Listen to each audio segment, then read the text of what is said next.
Why is it so hard to do the little things that would improve my life?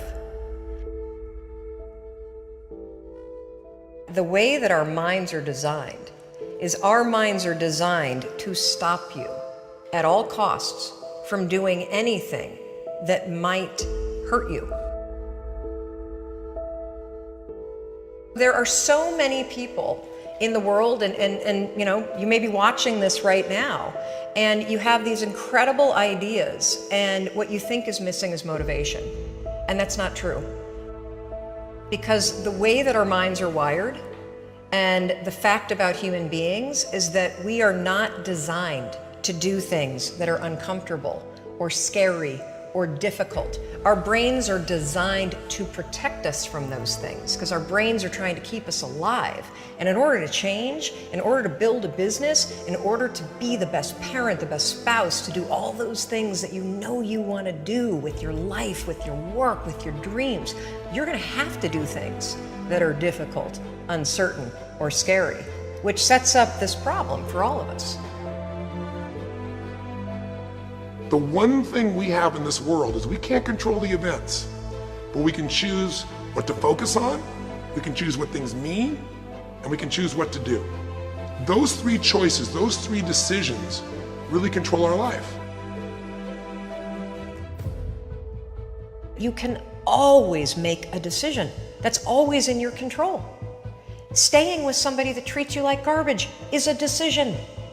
It is. Staying at a job that you hate is a decision. Staying in the body that you are not proud of is a decision. Is it going to be easy? No, it's not going to be easy to change. It's simple. It's your job to push yourself. It's not the smartest people who achieve success.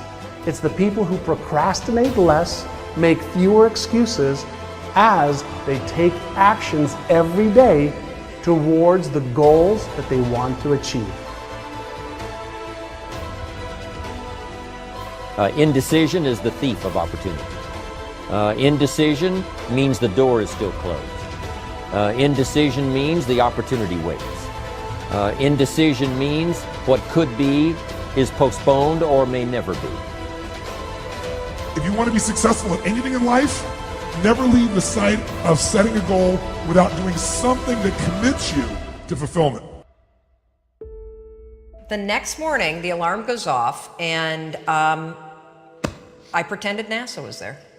It's the stupidest story. I literally went 5, 4, 3, 2, 1. I counted out loud, and then I stood up.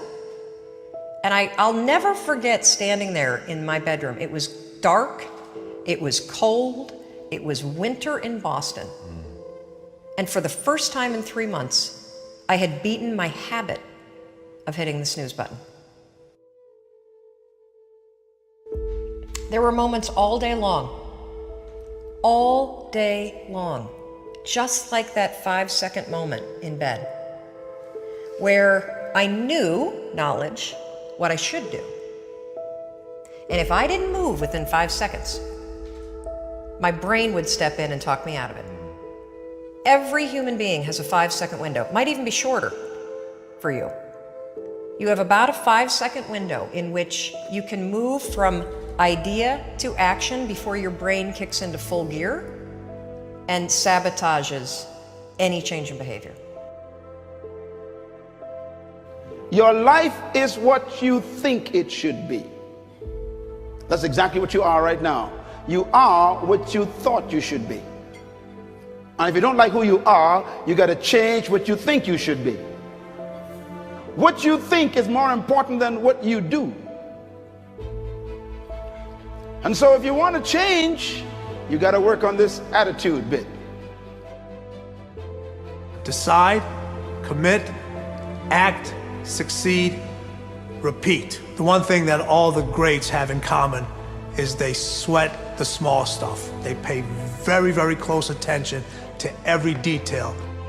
What makes you comfortable can ruin you. And what makes you uncomfortable is the only way to grow. What you are and what you become depends on how you use your time. The billionaire and the beggar both have 24 hours every day. The old and the young, the black and the white, the Indian and the Asian are all given the same amount of time every day. You cannot stop a day. You cannot stop an hour. But you can control how it will be used. Your life comes down to your decisions, and if you change your decisions, you will change everything. When you understand the power of a 5-second decision, and you understand that you always have a choice to go from autopilot to decision maker, everything in your life will change. You will be a different negotiator, you will be different in sales, you will be unstoppable in the gym, because you will realize the amount of garbage that you put in the way of your hopes, of your dreams, of your potential, of your confidence, of your courage. Everything comes down to the decisions that you make. Take ownership. Take extreme ownership. Don't make excuses. Don't blame any other person or any other thing. Get control of your ego. Take ownership of everything in your world, the good and the bad. Take ownership of your mistakes, take ownership of your shortfalls, take ownership of your problems, and then take ownership of the solutions that will get those problems solved. Take ownership of your mission. Take ownership of your job, of your team, of your future, and take ownership of your life. The first source of inspiration is deciding. Second source of inspiration is planning. And now, here's a big source of inspiration, beginning. Getting started. Actually turning thought and the notes on the paper, the plans, actually now committing it to action. Getting started. I'm a humongous believer that ideas are and that execution's the game. Well, I think the one thing that discipline definitely does help you with is it helps you get things done. And when you get things done, when you actually do things, you have more success. If you have more success, and sometimes a big part of success is just not being f***ing lazy and just doing it. Yeah. That's like 90% of it is just showing up. Get there and start working. Like, you're not gonna feel perfect every day. If I only worked out when I felt good, I'd be a fat f***. Discipline, it does start with waking up early. It really does. But that is just the beginning. And I always say that discipline is the root of all good qualities. But you have to absolutely apply it to things outside of just waking up early. It's everything. It's working out every day, making yourself stronger and faster and more flexible and healthier. Discipline is eating the right foods to fuel your system.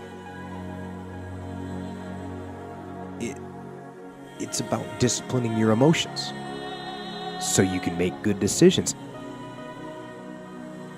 Doing the tasks that you don't necessarily want to do, but that you know will help you. The thing about self-discipline is that it is necessary for everything you do in your life. You have to be self-disciplined. Discipline is not punishment. It's not. If you change your mindset and really focus it on what discipline really is, you start to welcome discipline. You welcome self-discipline into your life. People have to know you, not because, oh, he's a good salesman. Oh, he's a good this. Oh, he's an artist. People need to know you for one major thing first. He works. He produces. The guy's there every day. The guy's pushing and shoving. Because the truth is, no matter how good your ideas are, how good your art is, or how good your skill set is, if you're not working, man, if you're not vibrating at a frequency that people say, my God, how does that guy do all that? If you're not vibrating at that rate, if you're not working at that level, you're not going to make it.